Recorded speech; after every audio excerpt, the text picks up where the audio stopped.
There are people in this world walking among the rest of us who have some very disturbing secrets. Those who take joy in watching others suffer. People who go out of their way to harm others simply because they find it fun. And unfortunately, sometimes we have no idea who these people are until they act out their disturbing fantasies in the most horrific, terrifying way possible on an unsuspecting, unlucky victim. But before we get into this deeply disturbing case, I want to take a moment to let you all in on a brand that I have been obsessed with. When it comes to underwear, I am very picky because I need something that's smooth, comfortable, and form-fitting, because if it doesn't feel right, it will bother me literally all day. That is where MeUndies comes in. MeUndies' signature fabric is as soft as a warm hug from your favorite sweater. It's breathable, stretchy, and so comfy, making it the perfect choice for your everyday wear. I have a pair of their Breathe Bikini undies as well as their Breathe Cheeky undies. These are the undies that I like to wear every day at work and while I'm working out. They are super light and airy. Even with my active job and doing aerial circus, they feel so breathable and movable that I forget they're even there. Then I also have this super cute bralette, which is their Feel Free bralette, which I like to wear when I'm just lounging around. The material is literally smooth as butter and is so comfortable to wear just around the house all day. The other thing I love about MeUndies is that they have a style for everyone. From all black classics to fun expressive prints, MeUndies has a look for everyone. I personally like to wear plain colored undies most of the time, of course when I'm at work or when I'm at the gym, but sometimes I like to spice it up a bit and I'll wear a fun print like the one on my bralette at home. Plus, MeUndies comes in a wide variety of sizes from extra small to 4XL, guaranteeing a flattering cut to every body. MeUndies isn't just about underwear though, they also have a lounge collection featuring joggers, hoodies, onesies, and so much more. When it comes to comfort, MeUndies has you fully covered. Viewers of my channel can get 20% off your first order plus free shipping when you head to MeUndies.com/RachelShannon. That's 20% off plus free shipping when you head to MeUndies.com/RachelShannon. Thank you again so much to MeUndies for partnering with me on today's video. Okay, with all of that being said, let's get into today's case. Today, we are going to be discussing the horrific case of Warren Barnes. 69-year-old Warren Barnes was an unhoused man living in the downtown area of Grand Junction, Colorado. Those who knew Warren described him as being friendly, kind, and very gentle. The one word that people said described him most was gentle. You could just tell by how he was that he would never hurt anybody. Now, even though Warren was experiencing homelessness, he was known to be a staple in his community. He was known as a man who loved to read. One local woman, Monique, who owned a bridal shop in the area, would always put out a chair in front of her shop for Warren to sit and read outside. Another woman, who owned a local bookshop, always put out stacks of books for him to read as well. Warren would always choose a couple of books and stash them in his backpack. Friends said that not a day went by when he didn't finish a book. He would just get lost in reading, which was something that his friends knew him best for. Warren did have a job at the time, doing odd jobs around the area to make some money. He was always known as a very hard worker, and even being almost 70 years old, he was still working to move boxes for local businesses. He would hang drywall and do roofing. Warren was also not a man who accepted any sort of handouts. He didn't ask anybody for money or food. Instead, he just wanted friendship. He wanted to connect with others. Even when people would try to give him a free meal, he would turn it down. Unless it was a gesture, such as one woman who would make him banana bread, he would eat that up. Even with how little Warren had, even when he did have food, he would share it. Those who knew Warren said that he would go to the Subway every day, get himself a sandwich, and then would break off pieces of the bread and feed it to the birds. Some people even referred to him as the Birdman. Overall, Warren was just the type of man who took pleasure in the smaller things in life. He just loved connecting with people, getting to know them, and hearing their life stories. He brought so much joy and happiness to others.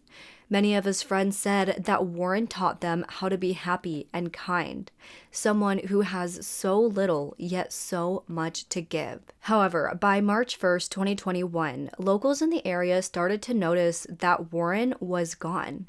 Monique, the owner of the shop who always put out a chair for Warren, she contacted the police and told them that she was worried. She had actually been contacted by a temp agency who employed Warren, telling her that he didn't show up to work and asked if she knew where he was. A few days prior, she spoke with Warren as she did on pretty much a daily basis.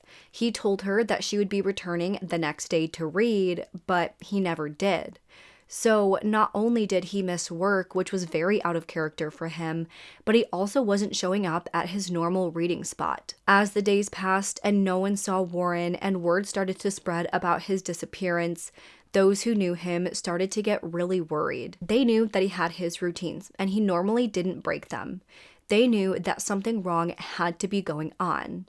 And when friends of Warren would discover what really happened, they were horrified. And actually, horrified is quite the understatement when you find out what really happened. 19-year-old Brian Cohey Jr. lived with his mother, Terry Cohey, in Grand Junction. From the time that Brian was 6 years old, Terry had been running a daycare company out of her home called Terry's Toddlers Daycare. Meanwhile, Brian's father, Brian Sr., worked as a carpenter.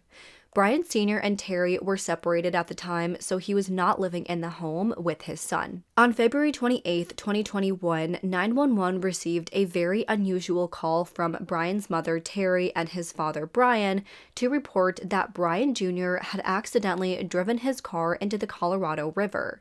When police arrived, they found his car almost fully submerged in the water. They spoke with Brian Jr., who said that he had been driving in the area to clear his head and relax. For whatever reason, Brian parked his car on the boat landing, thinking it would be easy enough to get out, but when he went to turn around and leave, the car just went under.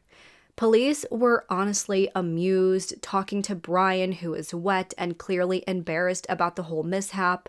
To them, it seemed like just a teenager who made a poor decision to get too close to the water, got stuck, and couldn't get out.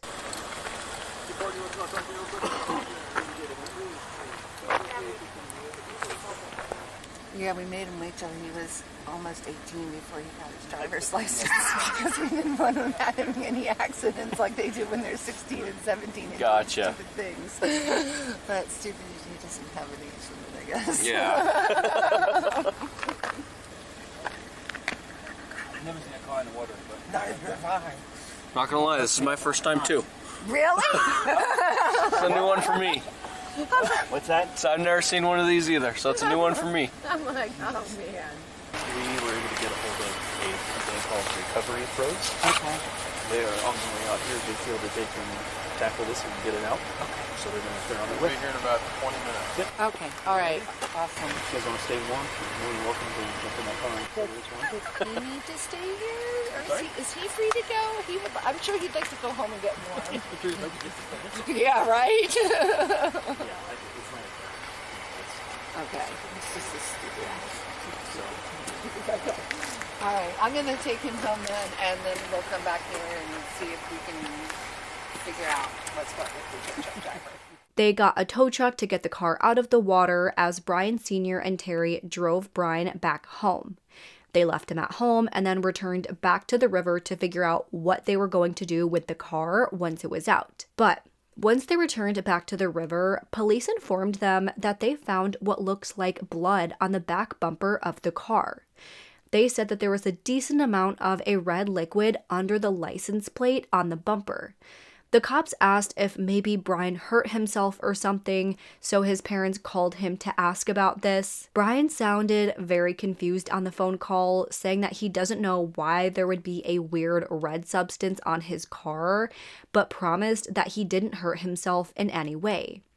Terry would later say that just the day prior, Brian had undergone a very minor surgery to get an abscess removed from his underarm, so she thought that maybe that had split open and Brian just didn't realize it. there were many innocent explanations for that substance being on the car. After removing the car from the water, obviously, the family was not sure whether it would be operable again. They assumed that they would have to break it down and sell it for parts, so Brian started cleaning out the car to make sure they grabbed any valuables. Well, it was at that time that Brian Sr. found a big kitchen knife in the glove box of the car. Then, in the side door of the car, there was a wallet that did not belong to Brian. It actually belonged to 69-year-old Warren Barnes. This was not someone that the family knew, not someone who Brian Jr. would normally be interacting with. Because of this, both of Brian's parents knew that something weird was going on. They tried asking Brian about what they found, and he had answers for everything, but his parents weren't satisfied with this. After all of these strange series of events, Terry decided to go into Brian Jr.'s room and take a look around, and there, she found something so horrific she almost didn't believe what she was seeing. By March 1st, 2021, 911 received another call from Terry, this time to report that she had just found what she thought was a human head inside of a bag within her son's closet. She told the dispatcher that she wasn't 100% sure what it was, but she knew that it just did not look right. On the call, she said that her son just arrived home, so she called right away to make sure he would be there when officers arrived. But she spoke in a hushed tone, afraid that her son would hear her upon walking in. She went on to explain that her son was known to have a bit of a fascination with the morbid, but she thought he was channeling it in a healthy way. Clearly, though, he was not. Police responded to the call shortly after, arriving to the home with their sirens off to avoid any potential violent confrontation with Brian. They pulled up, saw Brian outside, and asked him if he had anything in his room that his parents could have found. Literally, immediately, with absolutely no push at all, Brian admitted it.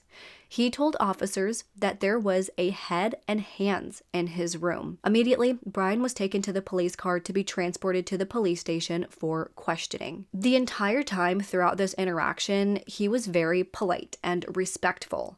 He made a few remarks about what he had done, but the officer transporting him didn't respond much. She just transported him to the station and put him in an interrogation room to await his interview. Meanwhile, officers were back at the home investigating the scene to confirm what Terry found. And sure enough, there was a human head and a pair of hands within those plastic bags. After confirming this horrifying discovery, police went in and interviewed Brian about what happened. Once again, in the interview, Brian was very pleasant and cooperative with officers. They start with some small talk about his job and school, but quickly, they get right into discussing what happened. Right away, Brian admitted that he murdered someone. He knew that he was about to go to jail for murder, but he wasn't all that upset about it. He didn't admit to this under distress or guilt. He appeared very eager to tell investigators what exactly happened in graphic, nauseating detail. Brian went on to explain that on the night of February 27, 2021, he was driving around in his car and wasn't in the best headspace. He had been diagnosed with major depressive disorder and was driving around to look for something to do. Eventually, at around 11:30 p.m., he reached a bridge in the area. He noticed what looked like a big object in the shadows, and he knew that it was a homeless person sleeping under a tarp. So he immediately grabbed his 12-inch kitchen knife, put on 3 layers of rubber gloves, and ambushed this man by stabbing his neck and head multiple times. Later autopsy would reveal that he was stabbed upwards of 30 to 40 times. Brian said that the man just kept yelling out, "Why are you doing this? Why are you attacking me?" And he just said that he had always wanted to do this. As he was explaining this, he actually did a demonstration and describes how he was making animal sounds and he was growling. He said that he wore a mask to cover his face, and as he was killing the man, he was worried that somebody nearby would see him. But Nobody stopped him or did anything. So if there were other homeless people in the area, it was like the bystander effect where no one wanted to do anything. Based on Brian's body language, it is clear that he is excited and happy to be talking about exactly what he did. He is talking about it so casually, so nonchalantly, that he is very excited to be telling someone else about this murder. Let's see. Yeah, it was the night of February 27th. It was a full moon. And I figured, I can see so well, why not drive out? And I am in a bad state of mind at that time. I have major depressive disorder, so I am not thinking, shall I say, positively. Okay. So we were at the bridge. Yes, I was at the bridge. I was cruising. So, yeah, there was a road underneath, right? Uh-huh. Out under the overpass. And I was driving along, and I see a shape here on the railway track. So I'm like, oh, interesting.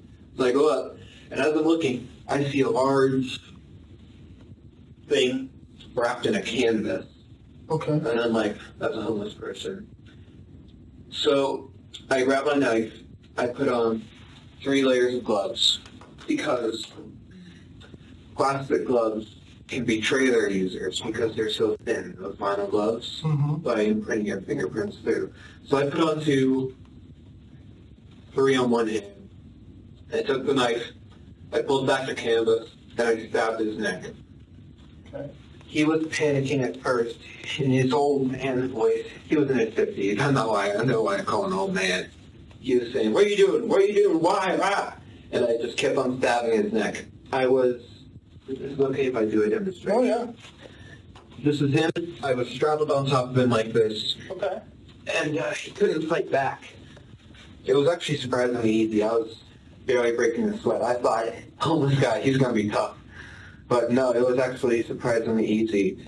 And during the time, I was growling and making animalistic noises.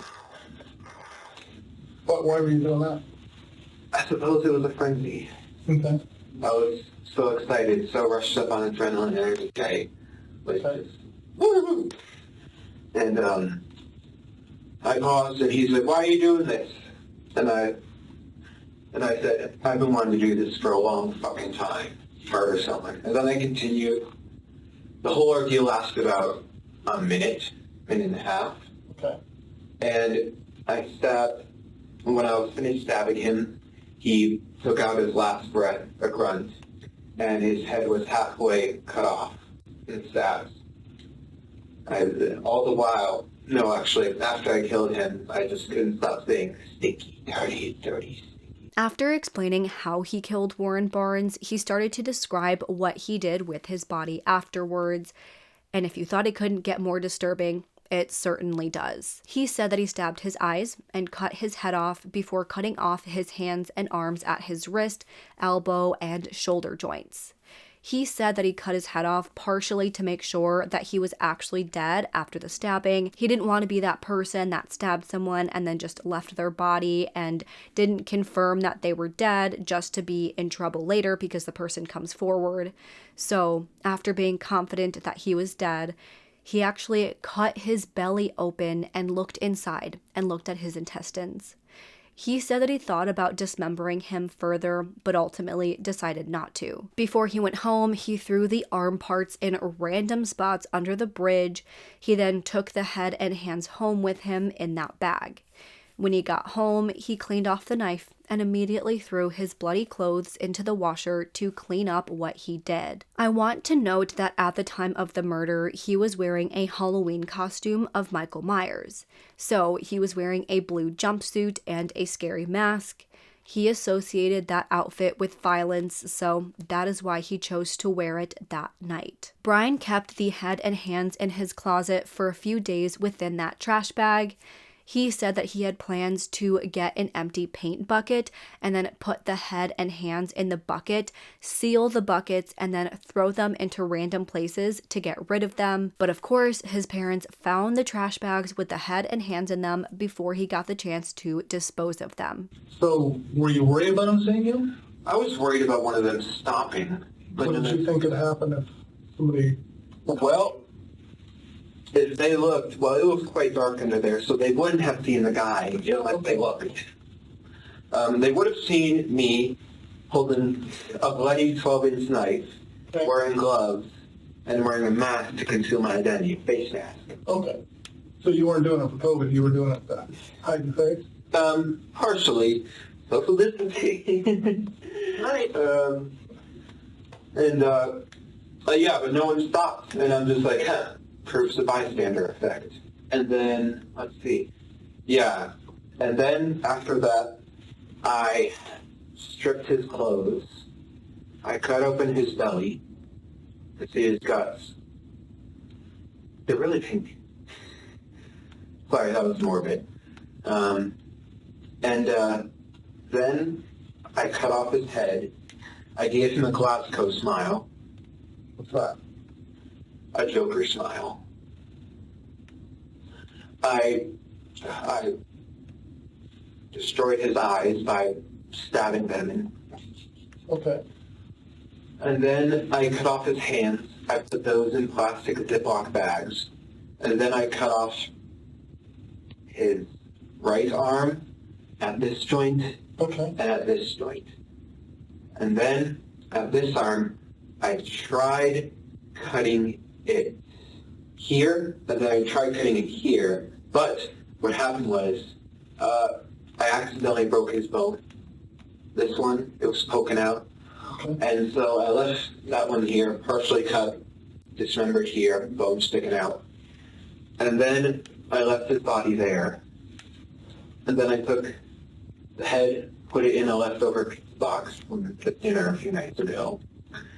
And then I took the hands, put them in the back, drove home, hid the hands and head in my room, cleaned the knife, threw away the garbage with the blood on it, and then put the blood stained, wasn't stained, it had splatters on it. I put it in the dish, in the washing machine. What did you put in there? I put the outfit I murdered him in So the you washing. were wearing, or? Yeah, I was wearing. Okay. In the washing machine, put it on high speed so it would effectively remove the blood. Washed it twice. I was wearing a dark blue jumper suit. Those things that the one piece zips up. Mm-hmm. Thing that like. Why were you wearing that? Those things aren't very comfortable. Actually, I think they're very comfortable. Okay. Any reason you were wearing that blue one-piece jumper suit?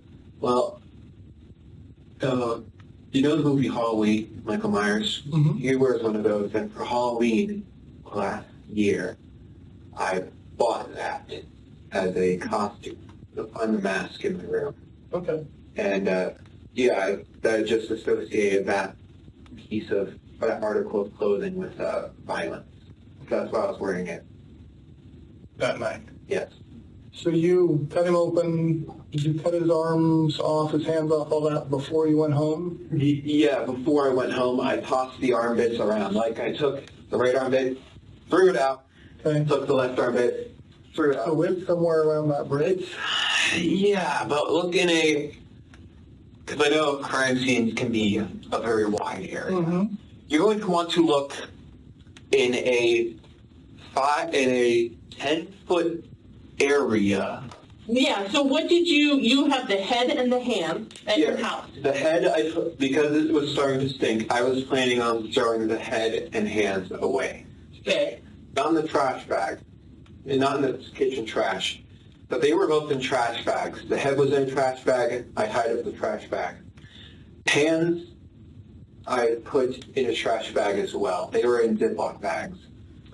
And I was planning, did they sell empty paint buckets? Mm-hmm. I was planning to buy an empty paint bucket, put the head in it, seal it, and then I was going to throw it off in some ditch. Now, going back to the night of the actual murder. After killing Warren and putting his head and hands in bags and throwing the other body parts in the area around the bridge, he tried going home and sleeping.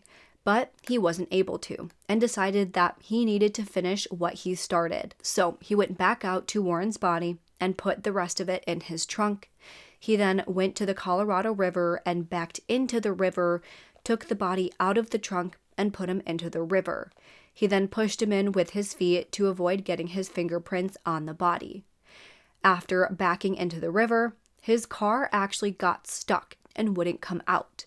So, that call from earlier where police chalked it up to a teenage mishap of accidentally driving into the river, that was actually him dumping a body into the river. And on the back of the car, there was in fact blood from the dead body. As he's telling this part of the story, once again, he appears cheerful and is smiling, recounting the story as if it truly was just this little mishap of him getting stuck in his car, getting all wet, and all of that. And then I tried going to sleep, but I was worried that because there was a hole in my gloves right here, I was worried that they would be able to obtain a partial print. So I figured, why not go all the way? I drove back in a different outfit, picked up his body, surprisingly heavy, put it in my trunk, and drove to the Blue Heron drop-off station. Okay. I parked, so it's like this, right? So let's say this is ground. The ramp is quite steep, and you need to have four-wheel drive to pull out of it. Okay. And my car didn't. I thought, so I pulled in, I thought that I could drive out. Because I put it in reverse, A, so that it's easier to pull the body out. And B, because the back tires would provide propulsion to push up. Right. And I open the trunk, I take his body out, I put it in the water, and because I don't want fingerprints on a body, so I just try moving it with my shoes. That works successfully. He goes out some part in the river and floats off. Okay. God knows where he is now. Then, when I tried to inevitably drive out, Yeah, my car didn't come out. from Blue Heron. Yeah, from Blue Heron. Yeah. My car was stuck. I tried putting it full throttle. Yeah. That doesn't work. My car didn't have four-wheel drive. Stupid me.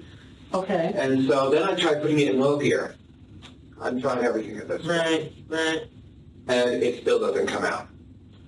And then it slides into the river. Oh. My car slides into the river, me inside.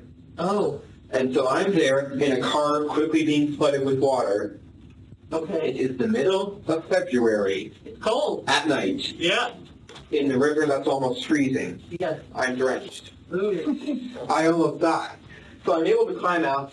I don't see the body, so I assumed it's traveled a bit. Okay. And I come up, and I'm sitting there. I need to act fast or else I'll die of hypothermia. I'm panicking a bit at this point. I'm going to be like, this is what I'm going to be remembered for, dying of hypothermia and a botched attempt at hiding a body. And I'm just like, fuck. Right, so I'm running. So I go up the road, and I'm trying to fly down a car. One doesn't come by for 5 minutes. Eventually it does. And it was an old high school friend. I don't know his last name. What's his first name? Keller. Yeah, he's able to, those good Samaritans Right. helped me call my parents to let them know my car is in the river. Okay. And this is at 2 a.m. And what'd you tell your parents? I mean, you obviously, got to tell them something. The car's in the river. Yeah. So what I say is, I feel like I need to get out. I often do. I feel like I need to get out. And my thought. Have you ever felt that? Yeah, absolutely. So I say that I drive down to the Blue Heron Point and just park and just turn off the car and think. Okay. And I tell them that I'm stupid and I park too low and that my car slides in the river. Okay. Did they believe you? Yes. Okay. So did the police.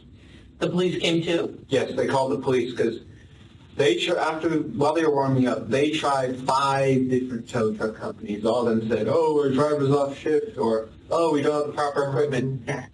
So they called the police. So one of them told them to call the state patrol. They couldn't get the number from the state patrol, so they called 911. Okay.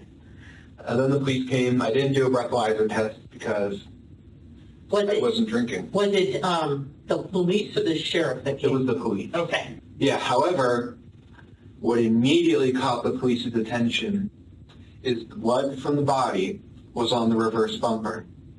I forgot to wipe it off. Oh. And I was so panicked that I wasn't thinking. And so when they pull it out, they immediately see blood on the bumper. And they're all thinking, we'd really like to get in this trunk. Fools. There is nothing in the trunk. Ah. When he explained why he did what he did, he just said that he wanted to kill someone. Now, in other parts of the interview, he did say that he wanted to be a serial killer if it made him famous. He said that for some time, he had wanted fame no matter if it was for something good or bad. He went on to say that he was seriously thinking about killing someone for a year. He knew that police wouldn't care as much about a high-risk individual such as sex workers and homeless people. He would go on night drives every 2 weeks or so looking for the perfect victim. He knew he wanted a secluded area where nobody could see him or would be able to find a body too quickly. He originally wanted to find a sex worker and have them come with him, and he planned on killing them then. But he couldn't find any sex workers in the area, so he ended up deciding on a homeless person. So that is what he did to choose his victim.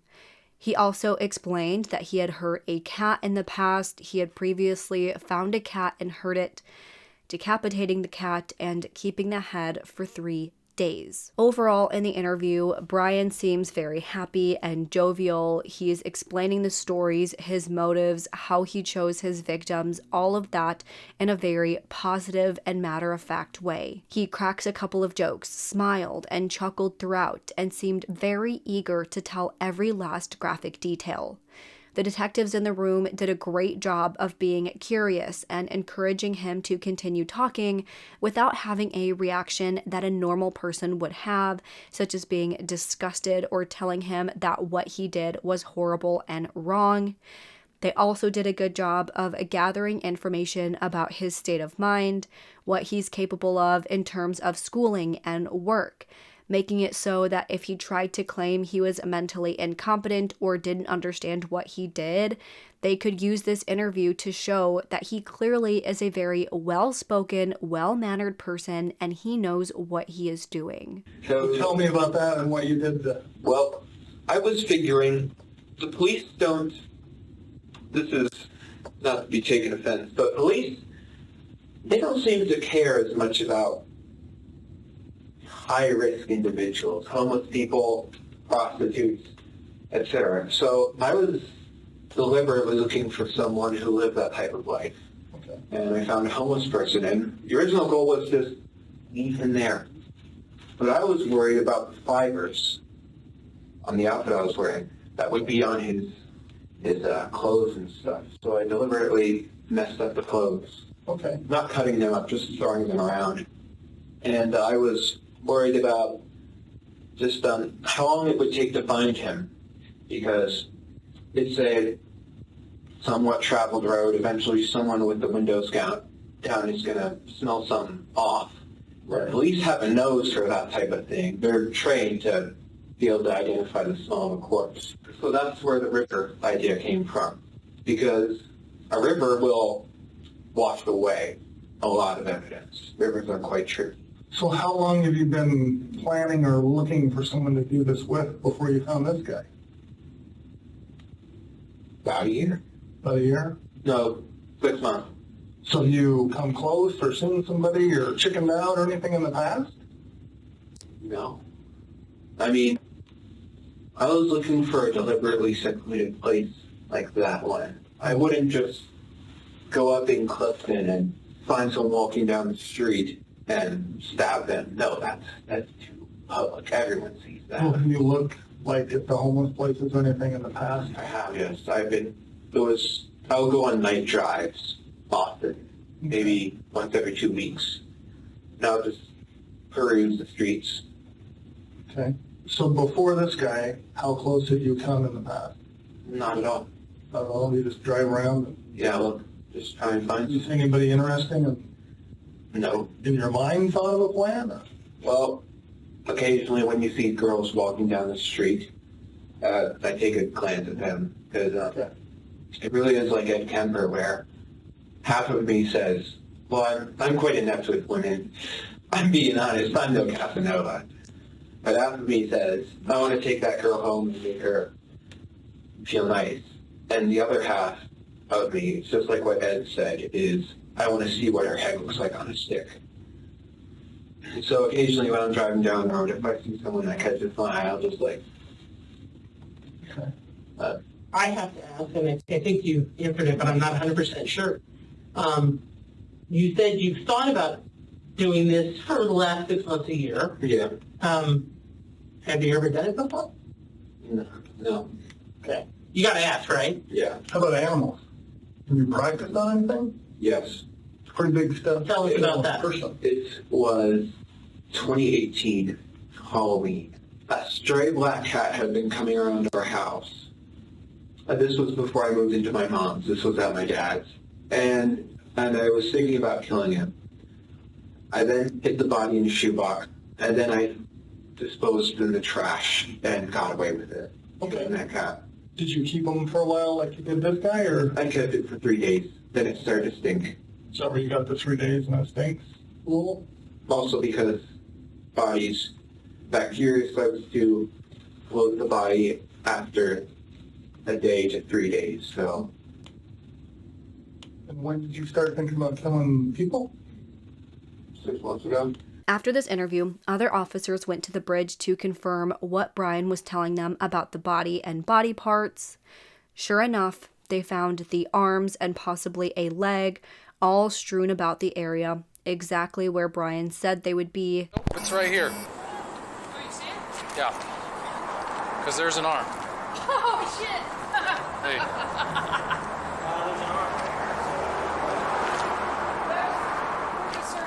There's an arm, there's another arm. Okay, hold on. Do some pictures. Start right now. There's another one. I don't have a clue. Okay. This is like something out of TV. Right, here's a leg. So that could be the upper arm or a leg. Well, there's 3. There, and there. Pieces down there, I mean. Yeah, Probably check that other camp up there.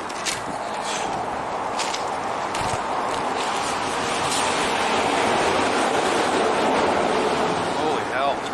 At the home, they also found a knife that matched the description of the one Brian told police he used, as well as a blue jumpsuit, the gloves, and the mask that he wore on the night of the murder.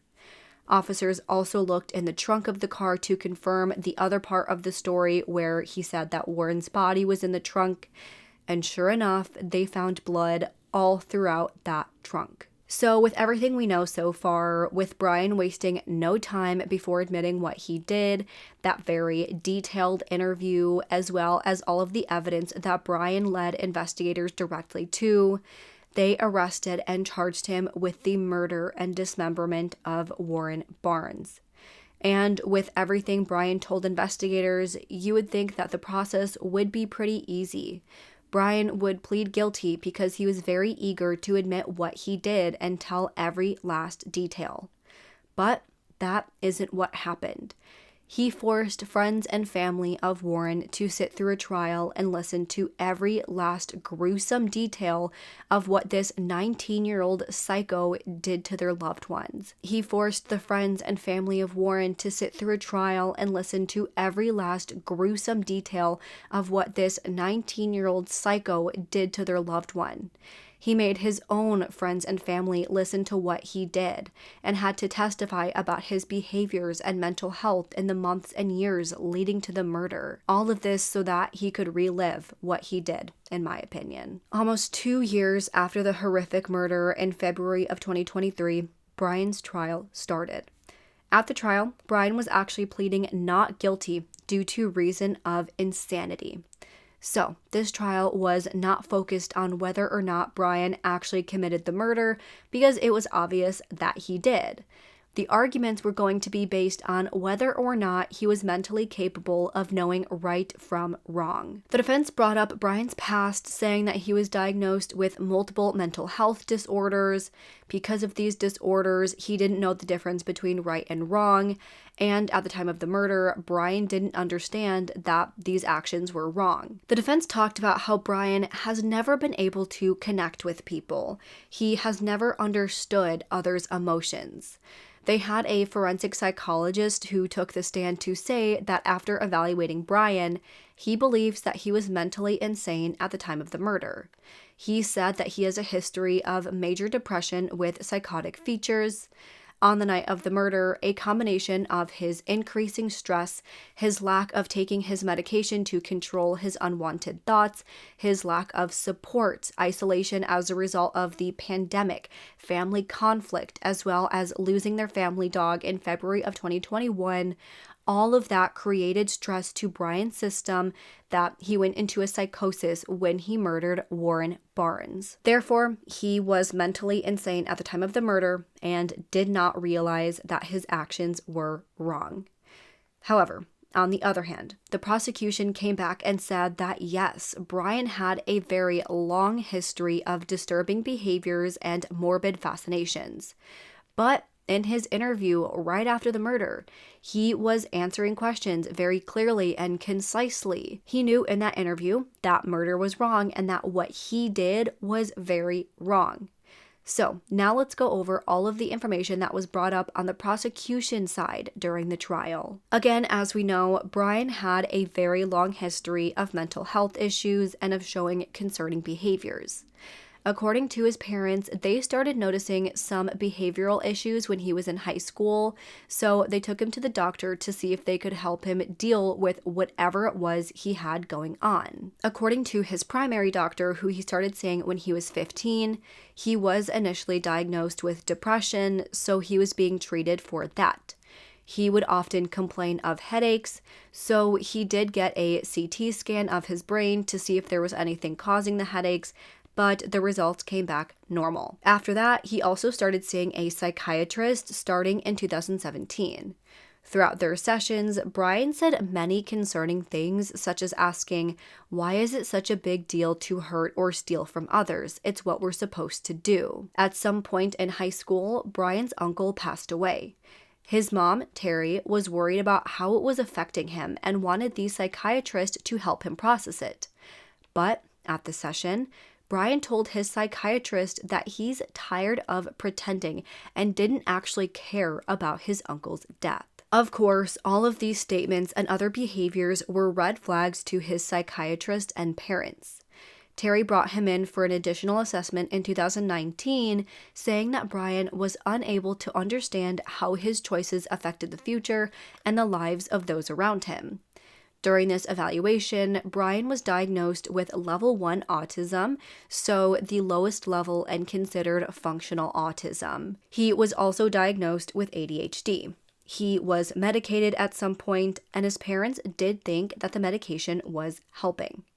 Now, all throughout Brian's life, his parents said that he had these morbid fascinations, reading books about serial killers like Jeffrey Dahmer and the Son of Sam. He idolized famous people who were known for some of the world's worst atrocities, such as Adolf Hitler and Joseph Stalin, and the shooters responsible for the Columbine shooting. He liked watching movies like Silence of the Lambs and movies about the Zodiac Killer. But of course, the movies isn't something to be too concerned about, since a lot of regular people like these kinds of movies, myself included. But obviously, with those other factors considered, it's concerning. Knowing that he had these morbid fascinations, Terry bought him a book on criminal investigations when Brian started college. So she thought that maybe this would channel his curiosities into something more healthy, like learning how to investigate a crime scene so that maybe someday he could be a detective or a coroner or something like that. At the trial, his friends also described that Brian was known for his dark humor. He would often make jokes about wanting to kill people. One time, he even mentioned that if he were going to kill someone, he'd choose a homeless person. But of course, as we hear in so many cases like this one, his friends and others around him never thought that he was serious. In the 2019 school year, one teacher found a notebook full of different statistics relating to serial killers, such as how many kills they have, what type of serial killer they are, and what their motives were. He also created his own cryptic code to write secrets. Lastly, in his notebook, he even wrote out different plans for who to kill and how. In one notebook entry, he wrote, quote, 1. Invade home. 2. Kill adults. 3. Kill children. 4. Take valuables. 5. Leave. Gear. 45 revolver, hunting knife, lighter, alcohol. In addition to this notebook, he would also occasionally get in trouble at school for some of his antisocial and inappropriate behaviors. Once, he got suspended from school because he maced another student with pepper spray. On another occasion, he created a whip out of masking tape and used it to repeatedly hit one of the developmentally disabled kids at the school. In another instance, he bullied a girl so badly that he caused her to have a panic attack at school. In a follow-up session with his psychiatrist, he admitted that he knew that the girl had PTSD, so he purposely bullied her to trigger a response. Both of these other events landed him a suspension as well. After his behaviors caused him to get in all this trouble, the school determined that he was a high risk of causing harm to other children in the school. However, even with these suspensions, his parents didn't necessarily agree with the school assessment. In one interview, his dad was basically like, well, he hit one kid with tape, which isn't all that of a big deal. He never actually physically hit someone, saying that football players and jocks, they all hit each other all the time, so it's not a big deal. So again, just him showing some concerning behaviors and his parents not taking it very seriously and kind of having excuses for his behaviors. Now, going forward a bit to just before the murder. In the weeks and months leading up to the murder, coworkers and friends said that they noticed Brian becoming more talkative and outgoing. That was very out of character for him. In hindsight, it appears that he might have been in lighter spirits after, really deciding that he was going to commit a murder, which is just disturbing. His primary doctor also saw him just a few days before the murder. Brian, again, was dealing with this infected abscess on his arm, and he got a minor surgery to help treat it just days before the murder. According to his primary physician, Brian was acting completely normal in that appointment. He was not psychotic and was not in a state where he didn't know right from wrong. He was his normal self. Then, in the days after the murder, Brian actually went to one of his friends' houses asking to talk.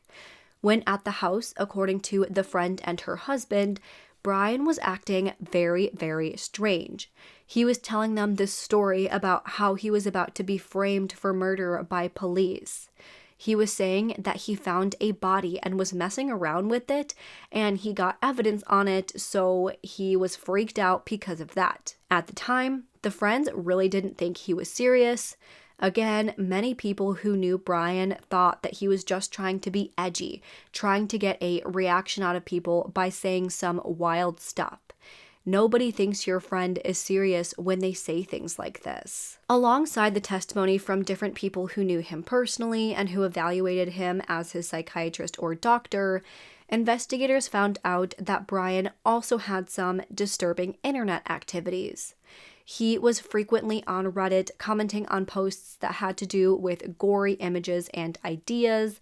He talked about how bad his mental health was in some posts and how he was doing bad in school, but his mind was so messed up that psychiatrists didn't know how to treat him.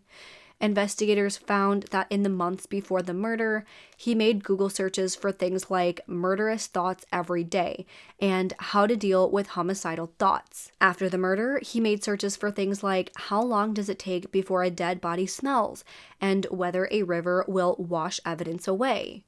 Then, The most gruesome discovery came from his phone. Now, going back to the police interview, they asked him if he had taken pictures of the crime on his phone. He said yes, but he deleted them because obviously that's evidence. So, investigators went on his phone, and with some help, they were able to recover the photos that he took after murdering Warren. This was very, very disturbing. Knowing all of this information, there are a few things we can gather to show that Brian did know that what he did was wrong. First, when it came to his notebook and his Reddit posts and all the stuff that pointed towards his morbid fascinations, he hid a lot of it from his parents and friends.